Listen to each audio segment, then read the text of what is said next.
right, this is Danielle over at the Weather Service. So we are going to go ahead and get started with this week's briefing.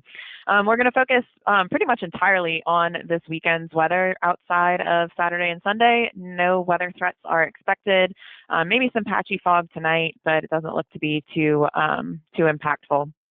And then once we get past the weekend, just warmer than normal temperatures and no rain. So again, we're just going to focus on this weekend since we know that there are a lot of parades and other Mardi Gras festivities planned outdoors for Saturday and Sunday.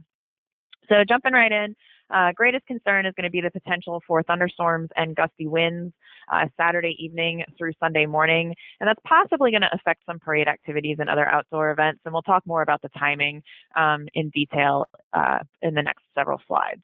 So we're looking at the potential for 2 rounds. The first round would be scattered showers and a few thunderstorms Saturday afternoon and evening. I want to note that the trend has been for less activity during this period, so that's some good news. And then the second round would be associated with a squall line of stronger storms Saturday night into Sunday morning. And I want to note that the trend has been slower for that line. We're also looking at the potential for gusty winds greater than 30 miles an hour, mainly south of the tidal lakes, and that would be even outside of thunderstorms. So taking a look at what to watch for the next 24 to 36 hours. We're going to continue refining the specific timing as more of what we call the thunderstorm models, the high resolution, hourly resolution models start to include that Saturday, Sunday time frame. So we're going to start to see a little bit more granularity in the timing as we get more information from those models. We are also looking at or monitoring the potential for the front to slow down, which would cause some storms to linger a little longer into Sunday for some areas, especially east of I-55. Sometimes when we have these storms, these deepening low pressure systems moving to our north, they do tend to slow down some. And we've seen a little bit of that already from yesterday's forecast into today's. That squall line has slowed down a little bit compared to the forecast yesterday. And then also keep an eye on the wind forecast. The wind is going to be highly dependent on how strong the overall storm system becomes. Our current forecast is on the higher end of model guidance, and that's mainly based on experience, knowing that a lot of these, the longer range models, don't capture the magnitude of the wind gusts ahead of some of these cold fronts. So we are on the higher end right now, and we're going to continue refining that over the next 24 to 36 hours as well. So now we're going to take a look. I know where there are events pretty much area-wide this weekend. So I'm going to do my best to kind of narrow down timing for you all in 6-hour windows. That's the best that we can do currently. So this is taking a look at Saturday afternoon, and those rain chances have come down from the forecast yesterday. So we're mainly looking at 30 to 40% chances of showers, and it's mainly after 3 p.m. And it should mostly be light to occasionally moderate rain with any showers that are passing by. No real thunderstorm threat. Low chances, only less than 15% area-wide as far as thunderstorms are concerned during the afternoon hours.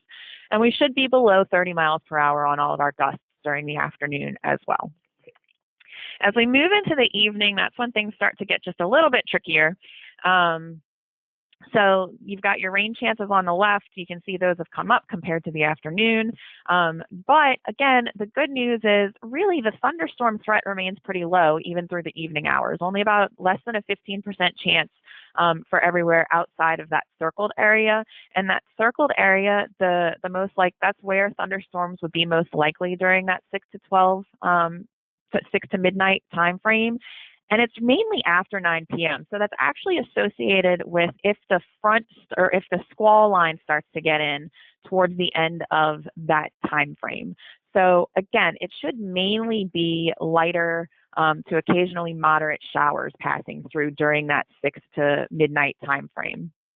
I do want to point out, though, that as we get into the evening hours, some of those gusts start to come up, especially south of the tidal lakes. So you can see the New Orleans area, Kenner area, anything on the south shore of Lake Pontchartrain. There is potential for those 30-mile-an-hour gusts or a couple gusts over 30. So we're going to be continuing to monitor that over the next 24 hours or so, making sure that we're keeping a close eye on that because I know we have thresholds that are near 30 for some actions to take place. The The worst weather, thankfully, should be during the overnight hours. So thunderstorms likely area-wide as that squall line starts to move through the area.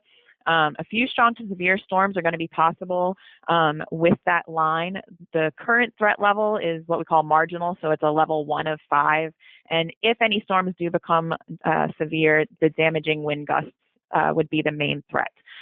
We're still going to have those gusty winds, mainly on the South Shore, but again, this is after parade time, so really not too much of an impact as far as Mardi Gras is concerned. But anybody that is headed home after parades, etc., could get a little dicey on the roadways with crosswinds being gusty. Going into Sunday morning, this is where we really start to lose some of our confidence in the forecast. The timing of the squall line, it could be, like I said, it has slowed down compared to yesterday. So currently, most of the models agree that it should be a little bit east of I-55, kind of approaching the New Orleans metro area and the North Shore around daybreak. And it's going to continue moving east through the morning hours. So again, like those thunderstorms are going to linger into the first part of the morning, and if it slows down further, it could affect things like parade lineup for those midday parades, especially from New Orleans eastward. I know we have several parades that are scheduled to start around midday in New Orleans and across the Mississippi coast. So the farther east you go in our forecast area, the later those storms are going to really move out of the area. So the farther east you are, the more of a concern. Some thunderstorms might be Sunday morning, affecting some of that parade lineup time. Now, by the time parades are scheduled to roll, I don't think I saw anything earlier than about 11 or 12 on Sunday.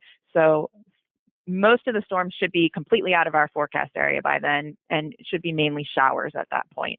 But we will still be dealing with some gusty winds, especially on the South Shore.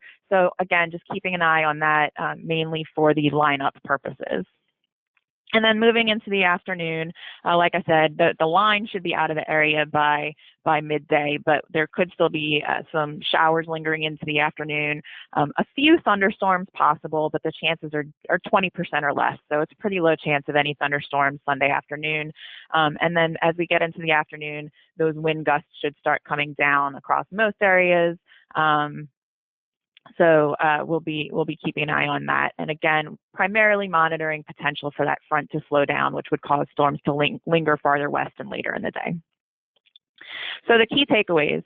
So for Saturday, trends have been generally what I'm going to call good for Saturday evening. We've seen a downward trend in both thunderstorm and lightning probabilities, mainly looking at passing light to moderate showers, with rainfall totals pretty light, so less than a quarter inch area wide, and for areas east of I-55, generally less than 1/10 of an inch. So not a lot of heavy rain or thunderstorms in the forecast for Saturday evening, but we do still need to keep an eye on the wind forecast, especially south of those tidal lakes, where we could see some stronger gusts in the 30 to 35 mile per hour range.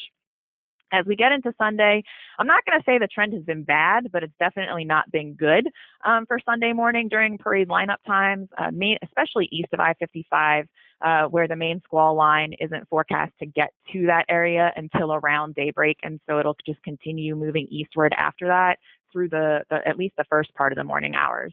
So we'll need to continue monitoring that timing trend, as the line could slow further. It could also speed up, but we want to keep an eye on that. We want to highlight the potential for it to slow down, because if it does slow down, then you will have some impacts, especially east of I-55, for any parades that still need to line up for Sunday. And then the gusty winds should ease a bit by the afternoon for areas south of the